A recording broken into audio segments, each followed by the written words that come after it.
কালি যথেষ্ট অসুস্থ আছিলো, এতিয়া সুস্থ। যেহেতু যুঁজিব লাগিব শিৱসাগৰ মানুহখিনিৰ কাৰণে, আৰু যদি এবাৰ শিৱসাগৰক উদ্ধাৰ কৰিব নোৱাৰো তাতকে মৃত্যুৱে শ্ৰেষ্ঠ। আৰু এতিয়া যুঁজখন চৰকাৰে নোৱাৰে বুলি আমি গম পালো, কাৰণ আমাৰ ক্ষয় ক্ষতি 20,000 কোটি টকাৰ ওপৰত হৈছে। মানুহবোৰে চৰকাৰে কথাবোৰ বুজি পাইছে নাই পোৱা মই বুজি পোৱা নাই, কিন্তু এতিয়া কথাটো হৈছে যিখিনি মানুহৰ কাৰণে এইটো দুৰ্যোগ সৃষ্টি হ'ল, কয়লা মাফিয়াকেইটা, শিল মাফিয়াকেইটা, ইহঁতৰ বিৰুদ্ধে এখন সংগ্ৰাম চলিব, নিৰন্তৰ সংগ্ৰাম। আৰু মই জানো ইহঁতে আকৌ খান্দিব। ইহঁতৰ গুৱাহাটীত ফ্লেট, মুম্বাইত ফ্লেট, দিল্লীত ফ্লেট আছে। ইহঁতৰ ইয়াৰ মানুহ কিমান মৰে ইহঁতৰ লগত কোনো ধৰণৰ ইহঁতৰ আৱেগ জড়িত নাই, আৰু সেইকাৰণে ইহঁতৰ বিৰুদ্ধে যুদ্ধ হ'ব।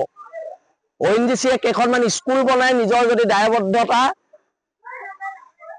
আঁতৰি যাব বিচাৰিছে, নহ'ব। নাটকবাজি কৰিব দিয়া নহ'ব ONGC-ক। স্কুল আমি বনাই দিম, স্কুল আমি বনাই দিম, তোমালোকে ক্ষতিপূৰণ দিয়া 5,000 কোটি টকাৰ। 5,000 কোটি ONGC, আৰু ONGC ED ক'ত আছে? ONGC ED এতিয়া এবুকু পানীত সোমাই বন্যাত্য সহায় কৰি থাকিব লাগিছিলে। এই আশ্ৰয় শিবিৰৰ পৰা কেইবা লাখ মানুহলৈ আমি ৰিলিফ পঠিয়াইছো, কিন্তু কয়লা মাফিয়াই এটা বন খুৱাইছে মানুহক, ব্ৰেডৰ পেকেট এটা আধা কৰি দিছে, আমি খবৰ পাইছো। এইবিলাক নচলিব।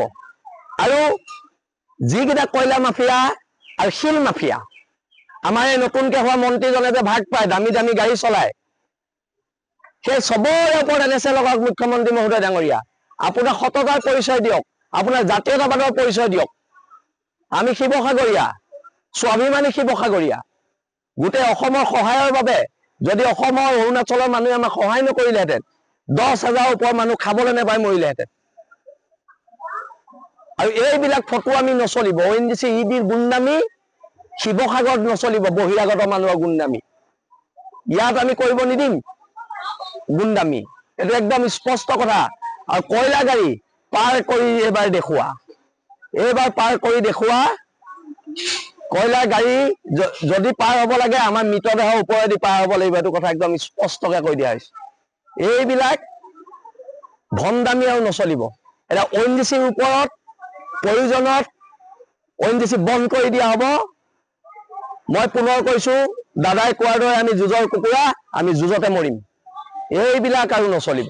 বহুত হ'ল ONGC গুণ্ডামি। গোটেই এটাকে অফিচ নি দিল্লী পোৱাইছেগে, দেহৰাদুন পোৱাইছেগে, এটাকে আমাৰ ইয়াত থলুৱা গোটেই মানুহবোৰক মাৰি খাইছে। এইবিলাক নচলিব। আজি আপুনি ৰুদ্ৰসাগৰ অঞ্চলত বানপানী, আৰু লগত তাৰ গোটেই ONGC তেল লিক কৰি আছে। এইবিলাক নচলিব।